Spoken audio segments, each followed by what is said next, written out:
The rebooted Halloween movie trilogy will soon come to a close, but if John Carpenter's franchise embraces its anthology experiment again, it can, and should, continue after Michael Myers' story ends. Beginning in 1978 with the iconic Night That He Came Home, the Halloween movies are some of horror cinema's most enduringly popular. The franchise boasts 9 sequels, a Rob Zombie reboot, and another continuity-scrapping 2018 reboot trilogy under the Blumhouse Productions umbrella. That said, not all horror fans are familiar with the original premise of the series.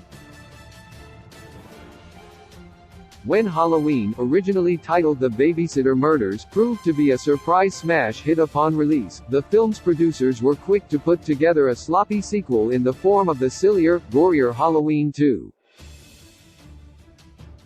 Some of the series' creators envisioned another path for the seasonal horror franchise, a more cohesive and interesting vision that wouldn't have ended up incorporating the eventual druidic curses and secret siblings of the Michael Myers saga.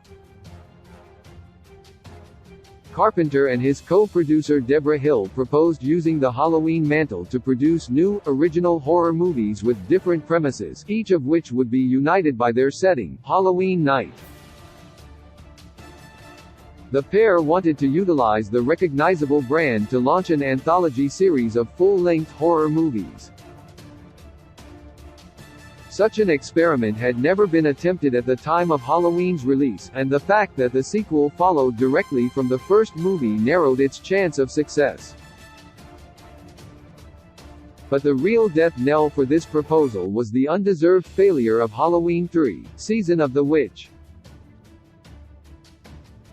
However, anthology horror is huge right now, and the failed experiment was always a good idea, so there's no reason that the creators of the new Halloween franchise need to end the series with 2022's Halloween Ends. Instead, the producers need to do justice to Carpenter and Hill's original vision by bringing audiences new Halloween adventures that don't center around Michael Myers or Laurie Strode.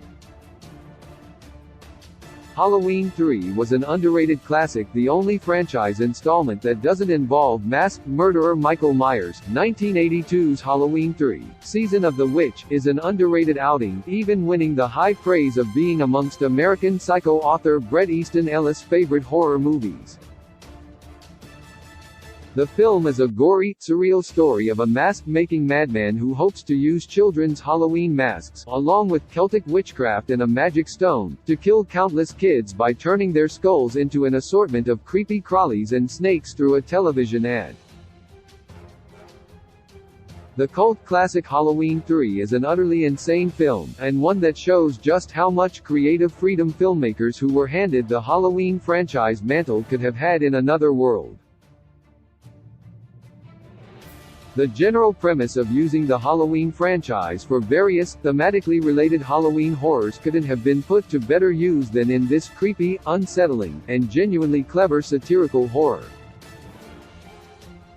Halloween 3 has a sharp edge of anti-capitalist satire running through its bug-infested bloodstream, and makes a lot of the same criticisms of mindless consumerism that would later be featured in Carpenter's own cult classic movie, They Live. Critics may not have been ready for it in the 80s, but the film is a clever, thoughtful slice of Halloween horror which later influenced countless genre hits including Larry Cohen's The Stuff, which in turn would go on to influence Stranger Things Season 3. It's hard to deny that the film's quirky sense of humor would have fared far better with modern audiences, judging by the recent success of Jordan Peele's darkly comedic social satire, Us. Halloween 3's underrated classic status proves that the format deserves another chance to shine. Anthology horror movies shows are more popular now. Perhaps the clearest reason that there has never been a better time for the Halloween franchise to branch out into telling a more diverse range of stories is the current popularity of anthology horror on both the big and small screen. When Season of the Witch was released, the movie couldn't have arrived in cinemas at a less fortunate time. The slasher boom of the early 80s was still in full swing, started by Halloween itself and since endlessly imitated by the likes of Friday the 13th, Mad Men, Just Before Dawn, and The Burning, all of which happened in 1980 and 1981 alone.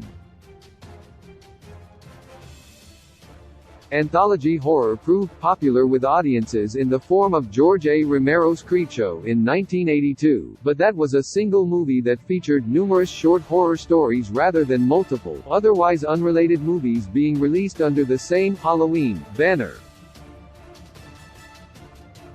Compare that to 2020, when anthology horror reigns supreme, and the genre is currently undergoing a revival on the small screen, the big screen, and even on phone screens. Creepshow has a successful TV reboot. American Horror Story is nearing season 10, and both the terror and slasher have been met with critical and commercial success. Even the bizarre, short-form streaming service Quibi's 50 States of Fright won itself a hopefully superior season 2. Meanwhile, Hulu's Into the Dark and Amazon's Welcome to the Blumhouse series should be the most exciting development for fans hoping the Halloween franchise might revive its old experiment with long-form anthology horror. Both series have seen their respective studios commission full-length horror movies from popular directors, and release them under their banner as a mark of quality, exactly how Carpenter and Hill envisioned the Halloween series being used way back in the mid-1980s. In fact, the Into the Dark Season 1 standout, Puka, from Timecrime's Helmer Nacho Vigalondo, features some of the same anti-consumer satire that made Halloween 3's story engaging. Horror satire is more widely embraced. One criticism of Halloween 3, outside of its obvious lack of Michael Myers and subsequent divergence from the established narrative, was that its satirical barbs were too dark and mean-spirited for mainstream audiences.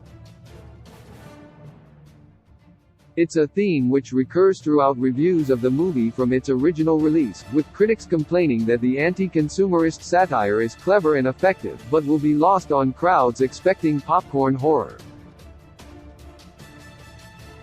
Not only is this attitude condescending toward audiences, but current trends in horror cinema also prove that it couldn't be further from the truth.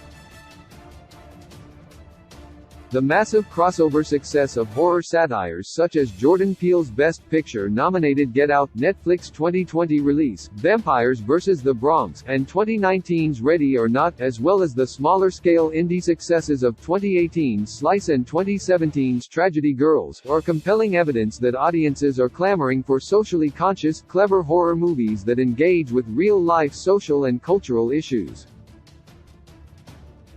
As a result, there couldn't be a better time for the franchise's producers to revive this experiment and use the Halloween brand to launch some strange, satirical horror out into the world, keeping Carpenter and Hill's legacy alive long after Michael Myers is finally dead and buried for good.